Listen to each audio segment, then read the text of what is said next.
Dear students, today our topic of discussion is maxima and minima in case of two variable function without constraint. Earlier we have studied about one variable relationship. We have studied there is a functional relationship between y and x. Here y is dependent variable and x is independent variable. So y is a function of x. So with the changes in the value of x, there are changes in the values of y, and we have find out the maximum and minimum values in case of one variable relationship. Now in today's lecture we are going to discuss two variable functions. Suppose we have a u in the form of function who is a function of two variables x and y. So here x and y are independent variable and u is a dependent variable, and we have to find maximum and minimum value in case of these two variables. For one variable relationship we have used derivatives, and for two variable now we are going to use partial derivatives in our conditions. So now we are going to study what are the conditions to finding maxima and minima in case of two variable functions. So first condition for maxima is that first derivative of function with respect to x should be equal to 0, and derivative of y with respect to derivative of u with respect to y is also equal to 0. So first fx is equal to 0 and fy is equal to 0. What is fx here? This is curly u upon curly x, means we are here derivating our function u. Suppose u is a function of x and y, so we are derivating u with respect to x. And what is fy here? Curly u upon curly y, means we are derivating function u with respect to y. So this is the first condition for what? For maxima.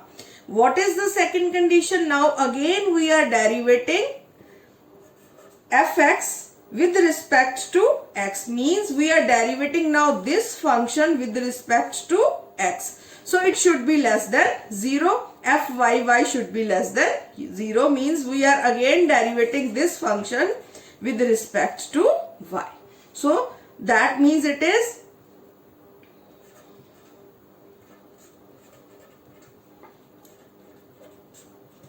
so we have studied these kinds of relationship in our earlier lectures. So this is the way to find out fx and fxx. So what is the first condition? Fx should be equal to 0 and fy should be equal to 0. And what is the second condition? Fxx should be less than 0 and fyy should be less than 0. For what? For maximum condition. And delta, here we are using delta should be equal to what? Fxx into fyy minus fxy square. What is fxy? Now it is second order derivative of x with respect to y. So the whole delta, what is the formula? This is the formula of delta. It should be greater than 0 for the condition of maximum. One thing keep in mind, for minima also this condition is same. This condition is same for maxima and minima. Lekin what is the change here? First order condition is also same, but what here? Here fxx is greater than 0 and fyy is greater than 0 in case of minima. So you have to keep these things in your mind. Third one is for saddle point. Now where is the saddle point? First order condition same. There is a difference in second order condition. You can see here. Here we are taking delta greater than 0, but here it is less than 0. So for saddle point it is less than 0, and here if fxx is greater than 0, fyy will be less than 0.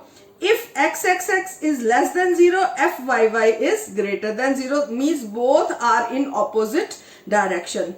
So These are the conditions for saddle point. And last is for no information. See, for no information also this condition is changed. Here it delta is equal to 0. For maxima and minima, delta is greater than 0. And in case of saddle point, delta is less than 0, and in case of no information, delta is equal to 0. So this is very important to keep in mind. First order condition is same for all the 4 conditions. Fx is equal to 0, Fy is equal to 0. And what is the second order condition? If f of x is greater than 0, Fyy is less than 0. Here opposite, if fxx is less than 0, Fyy is greater than 0. So you have to keep all these things in mind. So these are the basic conditions. Now let's find the maximum and minimum value of a function 2x square minus 2xy plus y square plus 5x minus 3y. Now first step, what we have to do? Find out fx and fy. So for fx, curly u upon curly x is 4x. Here what we are considering? We are considering y as a constant. So in that case 4x, here y is constant and derivative of x is 1. We are left with 2y.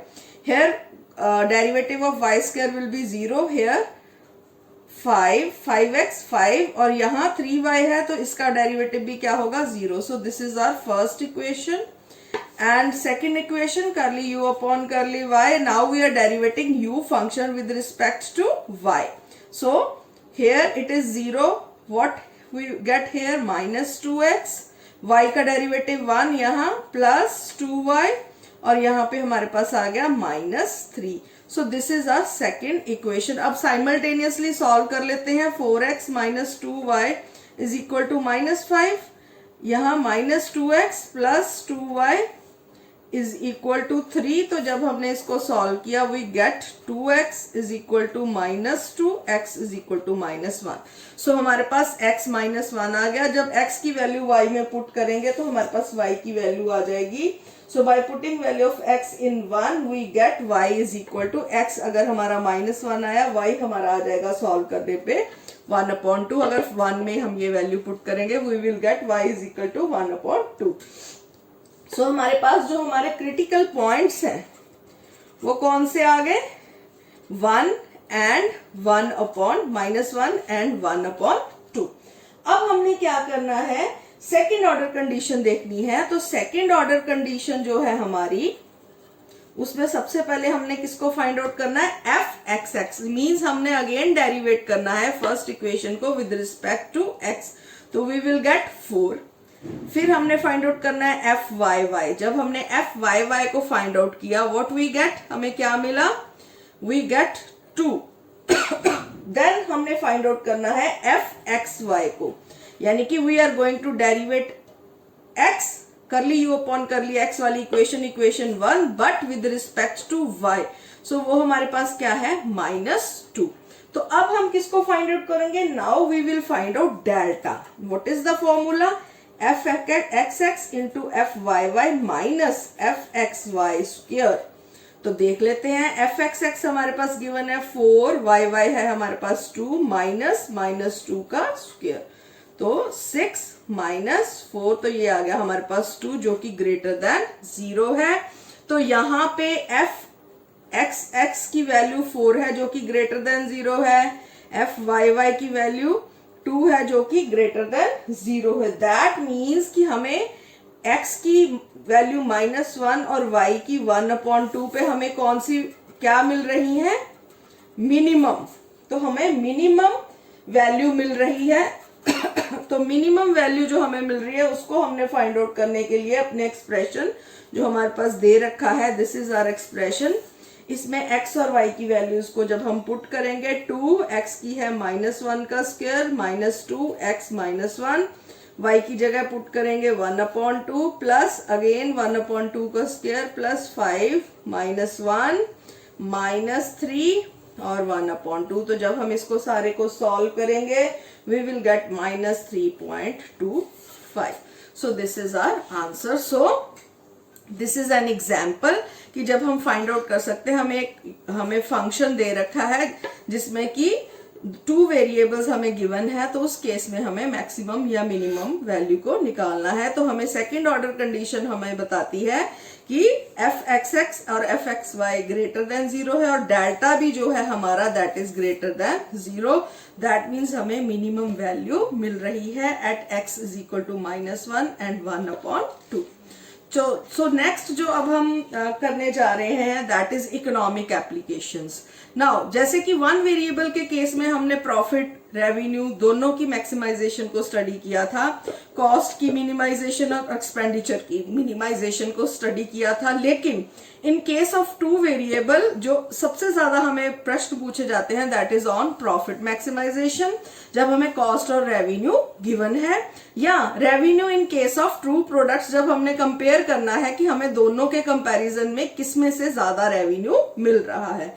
Similarly minimisation के case में भी हम 2 variable के case में use कर सकते हैं जब हमें फैक्टर प्राइसेस गिवन है और हमने देखना है कि कौन सी फैक्टर प्राइसेस के साथ हमें हमारी कॉस्ट जो है वो मिनिमाइज हो रही है। सो इकोनॉमिक एप्लीकेशंस के लिए भी हम ये एक एग्जांपल देख लेते हैं। हमें एक एग्जांपल दे रखी है कि टोटल रेवेन्यू और टोटल कॉस्ट फंक्शन एक फर्म का दे रखा है हमें। रेवेन्यू फंक्शन है हमारा 10x + 5y, कॉस्ट फंक्शन है हमारा x² + xy + 2y, और हमने क्या प्रॉफिट मैक्सिमाइजिंग लेवल जो है उसको फाइंड आउट करना है। तो एज वी नो हमारा प्रॉफिट जो है वो कैसे आता है, that is revenue minus cost. तो रेवेन्यू हमारे पास है 10x + 5y माइनस कॉस्ट क्या है x² - xy - 2y²। तो ये हमारा टोटल जो फंक्शन है, यानी कि हमारा फंक्शन बन गया जिसमें x और y की दोनों वैल्यूज हैं। तो हमें अब फर्स्ट ऑर्डर कंडीशन निकालने के लिए हम fx और fy को देखेंगे। तो fx के लिए क्या आएगा, ये मान लीजिए हमारा प्रॉफिट p फंक्शन है ये हमारा, तो करली p/करली x जो होगा हमारा वो आ जाएगा 10 - 2x - y। तो जब हमने इनको डेरिवेट किया तो ये हमारे पास आ गया। सिमिलरली करली p/करली y जो है वो हमारा क्या आ जाएगा, जब इन फंक्शंस को हम करेंगे तो we will gate 5 - x - 4y = 0। तो ये हमारे पास आ गए। अब हम इनको साइमल्टेनियसली जब हम इनको सॉल्व करेंगे तो फर्स्ट और सेकंड इक्वेशन को, तो हमारे पास x की वैल्यू आ जाएगी 5 और y की आ जाएगी 0। तो जब हमारे पास 5 और 0 ये हमारे पास पॉइंट्स आ गए, अब हमने x को निकालना है सबसे पहले।